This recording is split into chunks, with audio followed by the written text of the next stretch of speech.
All right, guys, happy Wednesday. Boy, oh boy, you are in for a treat. Honestly, it's the Truman Show. I am convinced that everything in the world has become increasingly fake, predictable, and gay. It's just like one big Hollywood set. In case you haven't seen the Truman Show, by the way, you hear people saying that, it's like the Truman Show. Basically, it was a 1998 movie about a guy named Truman Burbank who was adopted after an unwanted pregnancy. He doesn't know that he's actually been adopted onto a Hollywood set. Literally everything in his life is fake. It's a reality TV program that is filmed and broadcast worldwide 24/7. And it's like just an amazing concept. Like imagine if literally every person playing a role in your life was just an actor and you were just being cast unwittingly in this long experiment. Well, I think we are all now Truman Burbank. It's just a huge political show. So what do I have for you today? Well, first and foremost, sadly, there's been a school shooting in Georgia, and the response from the media and the politicians has been predictable. Also, a document has apparently leaked from Travis Kelce's PR firm. Purportedly, they're saying it's not actually a real document, which would suggest that everything that you saw between him and Taylor Swift, yeah, fake, gay, and predictable. But up first, I know what you guys are really here for. Let's get ready to rumble because I have a sneak peek for you guys into my debate with Rabbi Shmuley, which is going to be airing on Piers Morgan tonight. And guess what? Shmuley was predictable. Honestly, maybe not. I started defending pedophilia or pedophiles in Israel or saying it wasn't real. Whatever. I'm going to tell you all about that. Welcome to the Truman Show.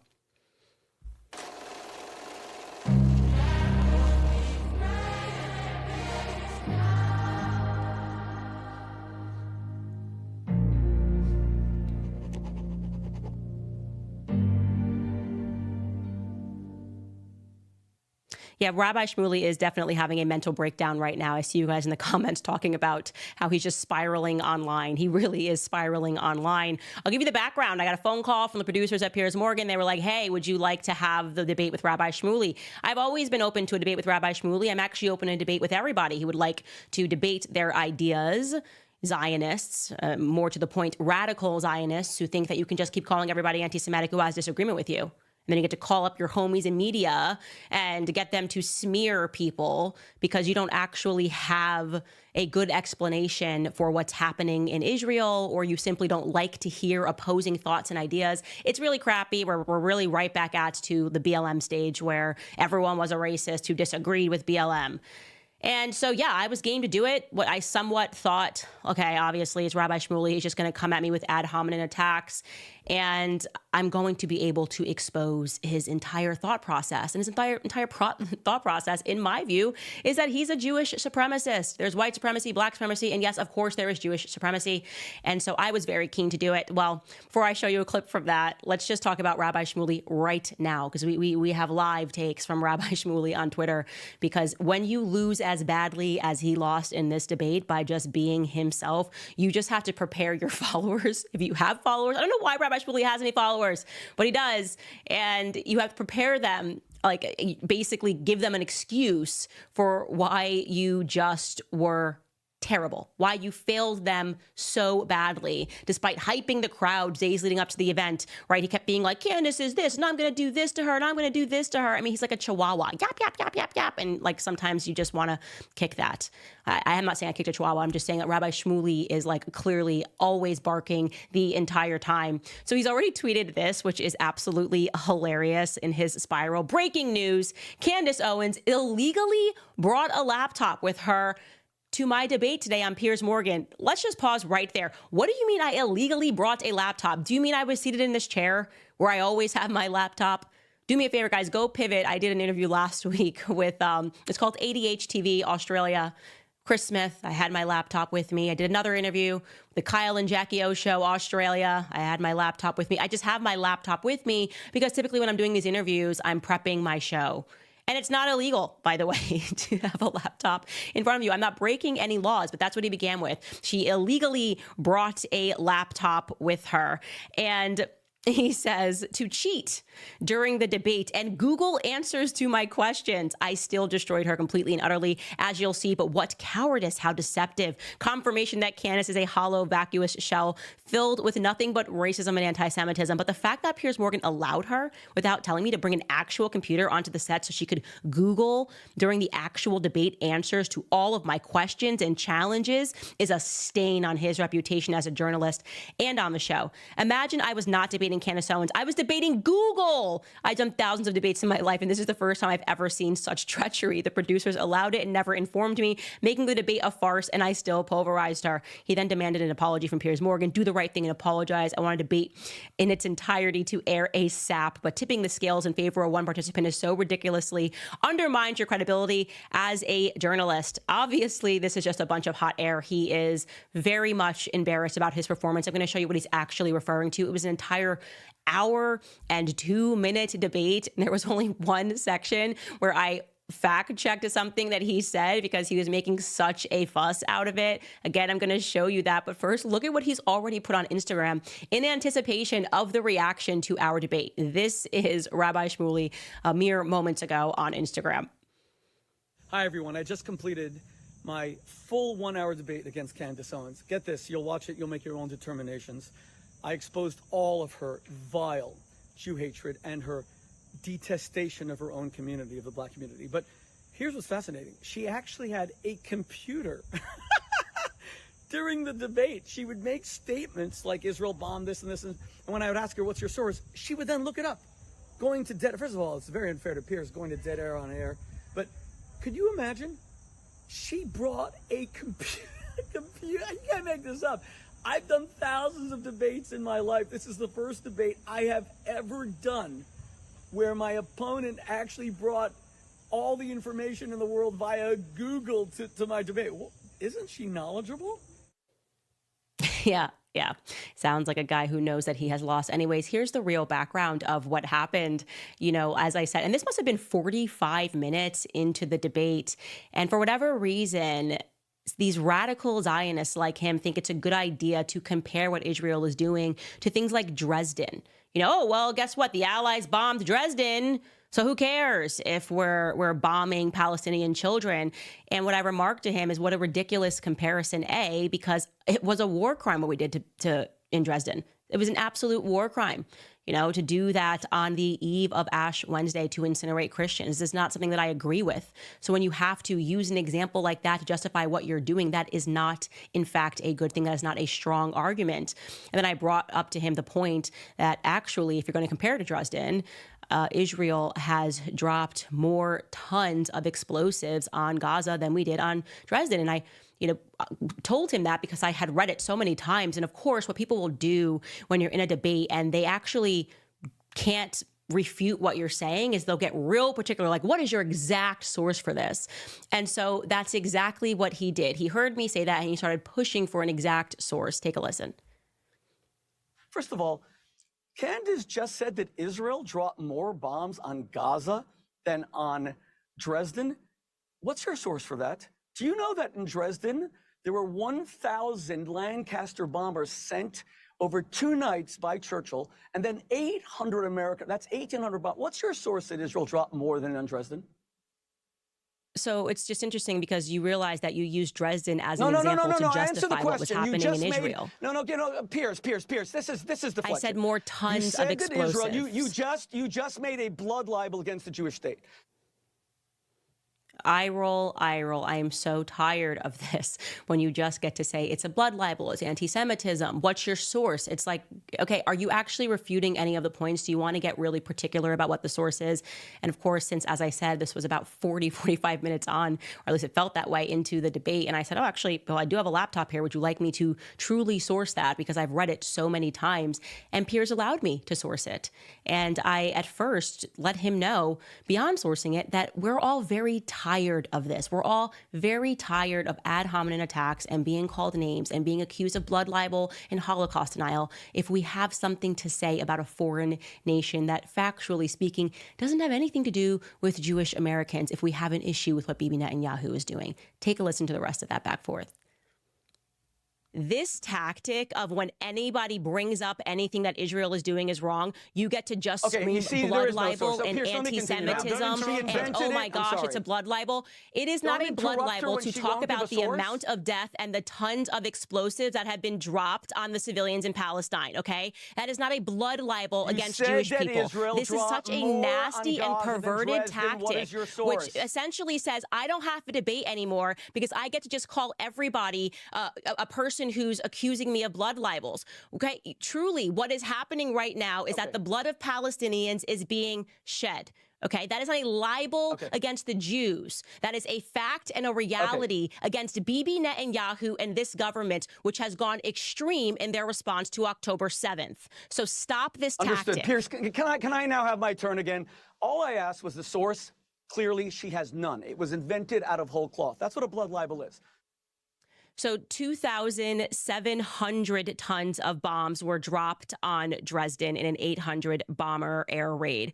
And that is according to Britannica, the encyclopedia. And what was the tonnage of bombs dropped in Gaza? In Gaza, it was 70,000 tons of explosives were dropped in the Gaza Strip. And I got that from CNN. Through the duration of the war today? Is that the time scale? Yes. Okay. So Rabbi Shmuley, that which they're saying has surpassed so let's be clear. Dresden, Hamburg, and London during World War II. She's comparing an 11-month war to a single night in Dresden. That's clearly absurd. I'm glad that she has her cheat sheet, her computer in front of her. But notice, she made this statement. You called it a blood libel. Not knowing what she was talking about. Just a moment, please. Hang on. What she said, to be clear, was the Israeli... It's also in the New York Times. The Israeli Defense Force had dropped more bombs on Gaza than were dropped on Dresden. That is true. You accept that, Rabbi Shmuley? You know, Pierce, I find this an astonishing debate. You ask? Wait. First of all, I don't... Wait. What do you mean it's true? Because she said it's true? No, do you accept do you that's have fact true? checkers? The New York Times says it's true. Is this a serious show? It's just amazing to watch people do this. It's always the exact same tactics. What's your exact source? Okay, well, fine. If you're really going to push on this, I mean, I've read it so many times. I'm sorry if I couldn't go back in my mind and instantly go, did I read that in Reuters? Did I read that in the encyclopedia? Like, it's a pretty well-known thing that that's what's happening. It's why the entire world is now reacting to what's happening in Gaza. It's not because everyone's anti-Semitic. It's because people have a response to innocent women and children being bombed into oblivion, okay? And you will see throughout that entire thing, I didn't want to scoop Piers entirely, but back and forth, it just goes on like this, ad hominem attack, but that is the only time that I used a computer, but it is not the only time that Rabbi Shmuley is proven to be a liar.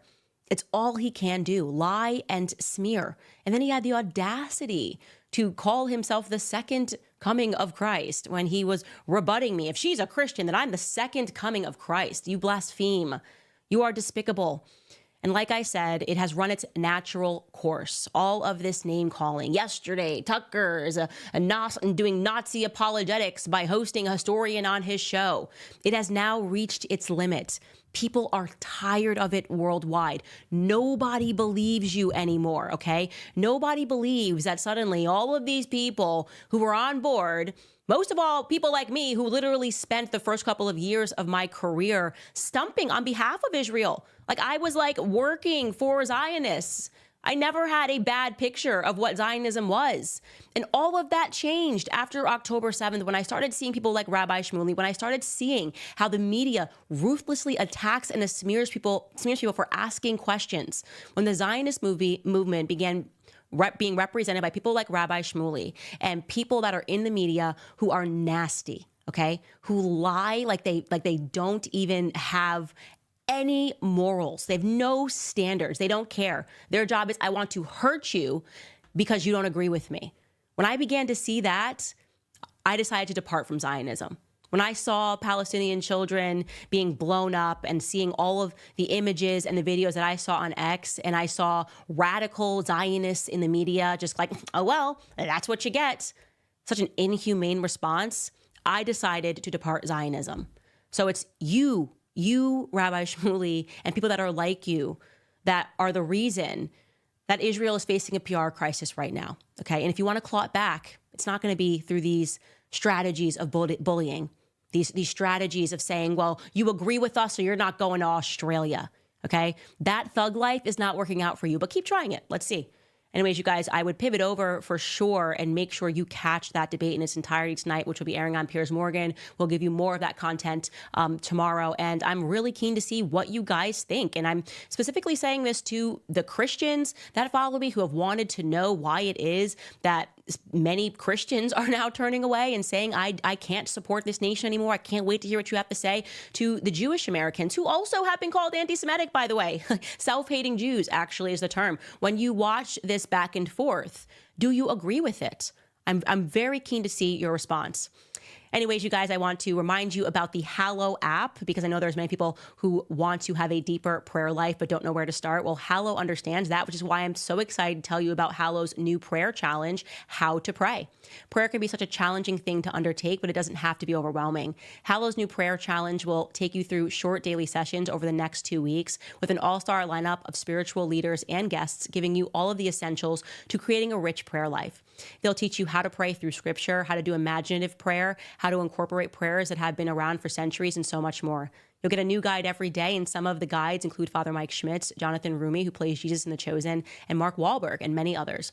The only way we can get through these crazy times is by setting first things first, which is getting closer to God, and prayer is the best way to do that. So download the Hallow app for 3 months free at hallow.com/Candace. That's hallow.com/Candace. So this is a pretty big story that is breaking, and I will give you the background. You probably have seen this trending. And yes, this is like a poppy story, but it's quite interesting, and it kind of fits into this theme of the Truman Show, because I think there are so many men who love American football and have been following it. And last year, it wasn't even American football anymore. It became like the Travis Kelce and the Taylor Swift show, because every relationship she gets in, for whatever reason, we have no option but to engage. It's like the algorithm is just like, you will like Taylor Swift, and this is her dream, and she's getting her prince. And it was almost like too perfect, right? It's like, not only did they just start dating and they're so in love, and now she's cheering with her A-listers, and then he wins the Super Bowl. Like, it was like if I had to sit down and write a script for like a teeny bopper high school movie, that would have been last season's football season. And okay, he won, he gets the girl, and he gets the ring, and it felt a little like, I don't want to say it because she has so many fans, but just like we're watching the same scene over and over again, depending on what's going on in her life. And she was coming out of a 5-year relationship, which was very private. This one was obviously the exact opposite. It was super public. Well, guess what happened yesterday? Well, Travis Kelce's team is saying that they're calling in lawyers over a leaked contract that claimed to reveal the exact date that his relationship with Taylor Swift would end. Unbelievable. His representatives, this is Travis Kelce's representatives, had to come out, and they had to deny that there were plans for him and Taylor Swift to split later this month after a document that was written on the headed paper of Travis Kelce's U.S. PR company was spread online. It appeared to have actually been legit. If you look at the paper, it's full scope PR, revealing at length a strategy. It was multiple pages, by the way, a strategy of what they would say publicly in a statement. They had examples. Travis and Taylor have decided to part ways after careful consideration. They both value and respect each other's personal lives and appreciate your respect for privacy during this time. They are both committed to their careers and personal growth. They remain friends and wish each other the best. The paperwork also stated that the announcement would focus on Mr. Kelce's personal growth by framing the breakup as a natural part of life, and that it would also highlight his commitment to his career and his ongoing achievements in the sports industry. So yeah, super interesting, but you had Full Scope come out and they said, no, this is not real. It's entirely false. It's fabricated. We never even hired a girl named Emily. Allegedly, this was sitting on Emily's desk. They said that they have never had an Emily ever, which I don't believe. There's always an Emily at a PR agency. I sniff that out as a lie. There's no way that you have this massive PR agency and you've never had an Emily. Everyone knows there's an Emily at every single one of these agencies. And so they got a little bit of egg on their face, and people are wondering, there hasn't been yet a response from Taylor Swift. Is it plausible that somebody really typed up this multiple page document and put it on their desk and pretended that they found it and set the internet ablaze? Sure. I mean, that's quite an elaborate hoax, just as like, do people not have bigger things to do than to type a multi-page document and know even that Full Scope was representing Mr. Kelce. But the other thing, and this is why people are going, okay, there might be something here, is that Full Scope PR, at Full Scope PR, is Jack Ketosian, and Pia Malihi. And Mr. Ketosian has outwardly come out before. It's his firm, and he has said that he does set up relationships for publicity. Like this would not be the first time that he's done that. And typically it's when one person needs the press and they are trying to make them a big star, and they decide to just set them up in a relationship. And I think we actually have an audio clip of Jack, who, again, is the person that's being represented by Travis Kelce, the person that's representing Travis Kelce, speaking on a podcast about these arranged relationships in Hollywood. Take a listen. Celebrity publicist and author of the books Blind Item and Guilty Pleasure, Jack Ketosian can spot a bromance a mile away. In fact, he set up 2 of them himself. Jack, what are the clues we can keep an eye out for when trying to spot a bromance? The main clue you would see is if, a certain high-profile male is dating a female who was not high-profile, and all of a sudden overnight they are the most talked about girl in Hollywood and everyone wants a piece of them. That is the biggest thing that, it's such a career boost for a female that, some females end up taking the deal because it just, like I said, overnight they become a household name. When you say male celebrity, is this not something that happens the other way around? No, of course it happens, but it's more common on the male side of it than the female side of it, to be honest with you. Because following celebrities is important, but understanding that everything that you see in Hollywood is fake. You are watching a reality TV show that is being magnified for the entire world, and yet you have so many people who are following these individuals. They're able to create entire trends, entire brands, entire movements like feminism, Me Too, all if they find the right 2 people to cast. That's why I say that it's like the Truman Show. So this is an interesting story to watch, because if it is revealed that this is in fact true, well, first off, it's going to deal a significant blow to Taylor Swift and her brand, but I also think that it will verify a lot of the things that we're saying about the evils of Hollywood, the monstrosity that Hollywood has become, and essentially just prove our point that the more that we abstain from these people, the more that we abstain from following the lives of these people or believing that anything that we're watching is real, the better it will be for our society. All right, guys, I really want to get into this manifesto. I want to talk about the Georgia high school shooting. I first am just going to thank another one of our sponsors. I think you guys probably saw me, by the way, on Instagram, seeing my face looking good. Like, my skin's been so good now that I'm not pregnant right now. And I was showing you guys how I use Nimi skincare, because I would never tell you to use something that I don't actually use. And I use it every single day, in the morning and at night. It's my favorite skincare brand. Nimi has come to be known as America's skincare company because they formulate and manufacture all of their products here in the USA while supporting pro-American causes and organizations. Nimi skincare is true American luxury skincare at affordable prices. They have everything that you need to build an awesome daily skincare regimen to cleanse, brighten, and protect, and to help fight against the key signs of aging. Another reason I love them is because they are Christian-led. They stand firm in their values: faith, family, freedom. If you sign up right now at NimiSkincare.com for a subscription, you'll save 15% on your routine and save an additional 5% if you use code Candace at checkout. Plus, you'll receive a free gift on every 3rd order. So if you're not sure where to start, take their skincare quiz to find the perfect routine for your skin. That's NIMI skincare.com, promo code Candace today. All right, so it is trending all over Twitter at the moment, and it is very sad because the school year just got started. You're going, okay, how could there already be a shooting when the school year just got started? And there is one, and we can just basically tell you what is up to date. By the way, in the control room, if you guys just want to let me know if there's been anything new. I don't think they've yet released a name, and we're not going to float one or circulate one, but the details are as follows. The 4 people have been verified killed in a shooting at Appalachian High School in Winder, Georgia, and that's according to the Georgia Bureau of Investigation. Another 9 people have been taken to hospitals with injuries, the borough said. The shooter is believed to be a 14-year-old boy, but it is unknown whether or not he attended the school. A law enforcement said to CNN.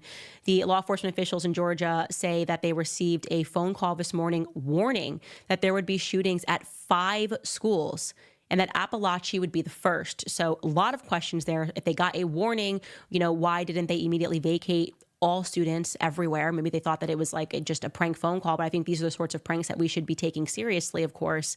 The first victim in the shooting has been identified as a special education math teacher named David Phoenix, and his son said, "We are so thankful for all the text calls and messages about my dad. There was a shooting this morning and my dad was shot in the foot and in the hip, shattering his hip bone." His daughter, Katie, wrote in a Facebook update about her dad's condition, quote, "He arrived to the hospital alert and awake. He just got out of surgery and is stable. We will update as we hear new information. We are so lucky, but please keep our family as well as AHS family in your prayers." So they're supposed to be giving us another update on the shooting soon. They're asking everybody to wait, so that they can collect all of the information. And I will be honest, just, Winder is about an hour outside of Atlanta in Georgia. It has a population of about 18,300 people.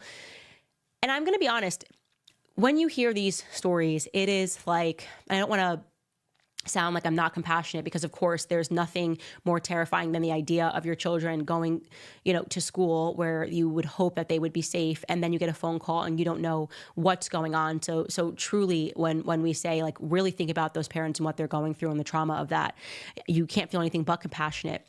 But on the other side, it's like you just feel so angry about what you know is coming, right? Which is calls for guns to be banned, and they didn't even wait for them to announce who the shooter was or for any details. And you already had Karine Jean-Pierre hit the stand and say, this is why we're calling for a ban on guns. And that, I think, is what people are so tired of. Like the very predictable left versus right. Nobody actually cares about what's happening to the students. And they don't actually even care to have a solution. They just want to see if they can quickly pass through their policies, right? Because if we ever cared about finding a real solution to any of these school shootings, we would be looking at Big Pharma, right? So what they never want to talk about is Big Pharma, the drugs that these kids are on. They never want to speak about that, because imagine if we realize that a lot of these kids are facing mental issues, truly because America and the West, but particularly America, has become a mental asylum. Like, we actually encourage mental illness here. We celebrate it. We celebrate people online talking about their various mental illnesses. We celebrate people online. TikTok, I have showed you videos of young girls getting their fallopian tubes removed because somebody convinced them that becoming a mother is something that they would never be able to do. My body, my choice. They're terrified about the prospect of being able to have children. Like, we have become, in and of itself, a mental asylum, and we are passing out drugs like Halloween candy, right? A kid comes in with a feeling, and I'm not kidding. I've talked about this before. A feeling. I'm talking, I had a breakup with my high school boyfriend and was crying, and I was 19 years old, 18 years old, and they offered me Xanax. They wrote me a prescription for Xanax, and had it not been for this girl that was in my dorm, Zoe, who was like, "Why are you taking that? You don't need to take that." Who knows if I would have taken Xanax for the rest of my life. She was just like, "Throw this out. You're sad. That's a human emotion. Go experience that human emotion," right? We don't have this anymore. We have a bunch of pathetic parents who trust the doctors blindly, right? Who take their kids every time they have a feeling. I'm anxious. Oh, okay, let me put you on pills. I am excited. Okay, let's get you on pills. Your 3-year-old is not wanting to sit down and pay attention in class. Yeah, maybe because he's 3. Oh, no. He needs to be on pills. He has attention deficit hyper disorder, which I think is another fancy way of saying, like, he's hyper and he's a kid. We are just mass diagnosing everybody and becoming more extreme in those diagnoses, right? Now we're like, okay, I used to just be able to go through an awkward phase as I'm 13. It's weird to go through being 13 and you're a girl and you're wondering if you're going to get boobs, if you're ever going to, if you got a butt, if you're going to get hips, and nobody likes to go through that phase, and kids are dressing weird and not feeling themselves. And now they're like, hey, ever think that you were born in the wrong body? We've got a pill for that too. And we've got surgeries and procedures for that too. We've got people marching in the street demanding that you have a right to radically change your perfect body that isn't even done growing up, because I don't know if you're not allowed to, if we treat you like you're a kid, not an adult, that should be allowed to make those decisions, and it's because we're a hateful society. Okay? So I just can't stand this song and dance where nothing is ever going to be solved. It's not going to be solved. Because on the left, all you have is this radical desire to take the guns from law-abiding citizens, as if this 14-year-old legally acquired a gun, and if only there were more laws, he would have listened to them. I mean, it defies common sense, but they're going to try to push that, scare parents.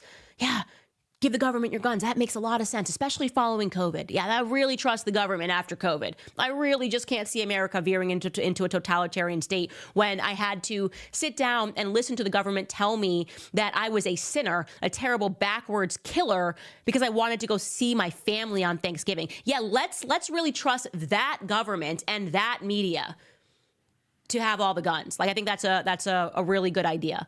Not.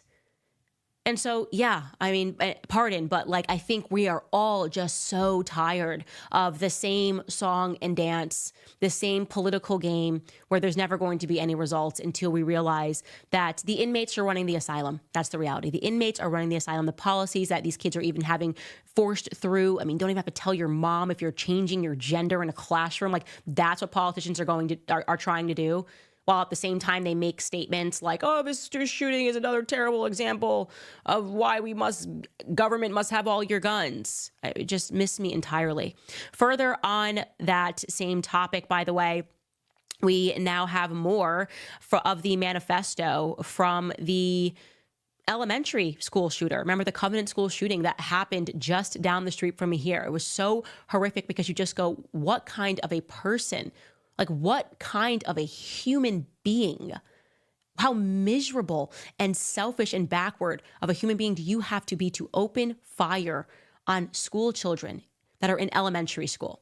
And that's what happened last year. And the media was more concerned with protecting the transgendered status of Audrey Hale, making sure people were using the right pronouns to discuss a mass murderer. That's where we're at right now in our society. Well, guess what? They have now released more excerpts from the manifesto, which they essentially locked down.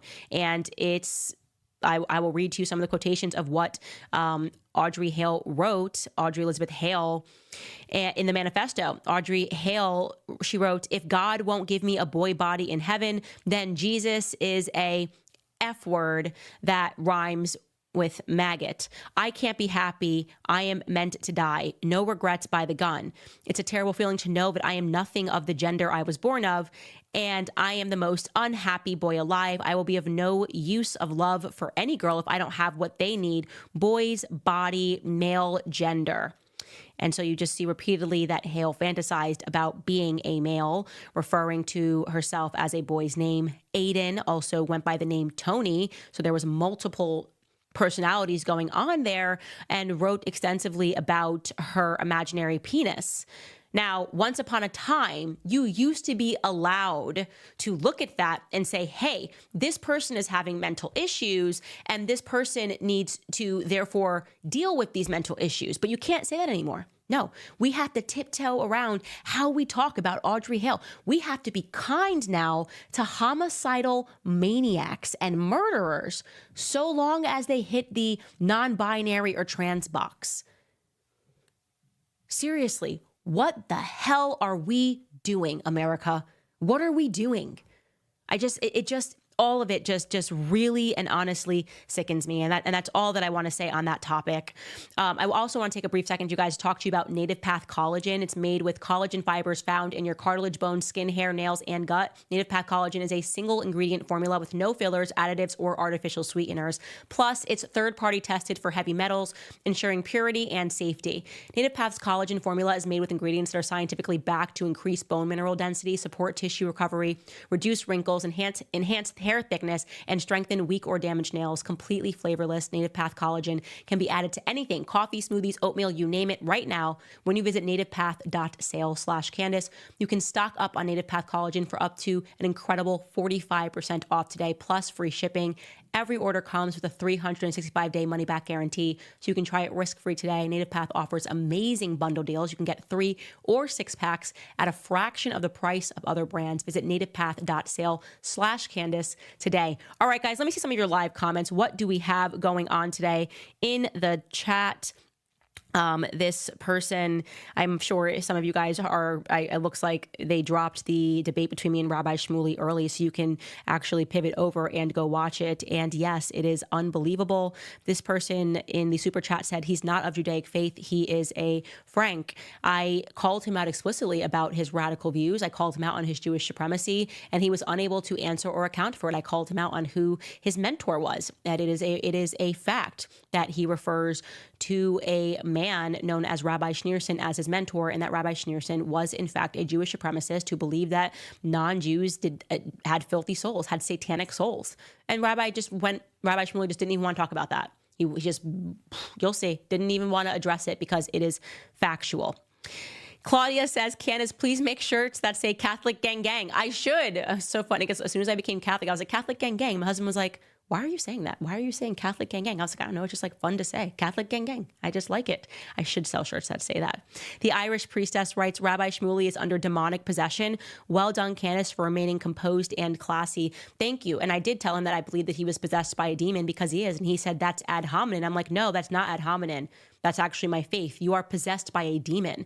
I believe that Rabbi Shmuley needs an exorcism. You can look at him. The eyes really are the window to the soul. And so it's so interesting to be next to a person who's trying to convince the public that I'm unhinged and that I'm hateful. And you can just see it spilling out of him. He can't hide it. You know, when you are possessed with like that in the way that he is, it's not something that you can hide from the world for long. And I think that's a lot of the reason, by the way, not just speaking to him, that a lot of people in media who have been radicalized by Zionism are similarly losing their platforms, losing their careers, losing their following, because people see that in them too. You sense this darkness in them where you're going, whoa, what's wrong with you? We're talking about like dead children.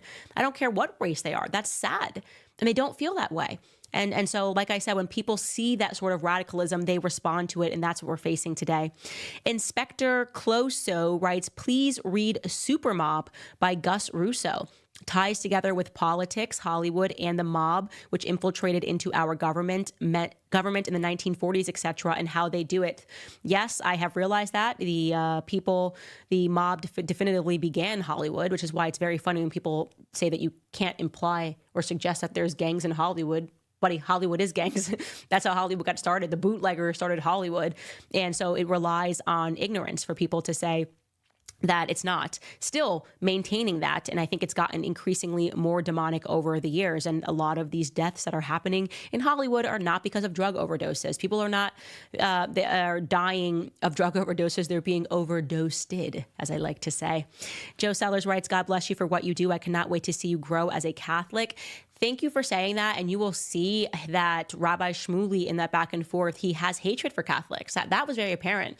So exactly what he was accusing me of having hatred for Jews is actually how he feels about Christians. I sensed that as he kept just saying awful things about the Catholic faith and about the Catholic Church, and I just sat there and took it because, as I said, Rabbi Shmuley was doing me a tremendous favor, because everything that I have been saying, he then provided a worldwide example of exactly that. And there's no person that can watch that and not walk away and realize that radical Zionism is a problem. There are no articles being written wall to wall about Rabbi Shmuley. There are no calls for people saying Rabbi Shmuley should not be allowed into Australia or New Zealand, as there are calls for me not to be let in to another country. Why is that?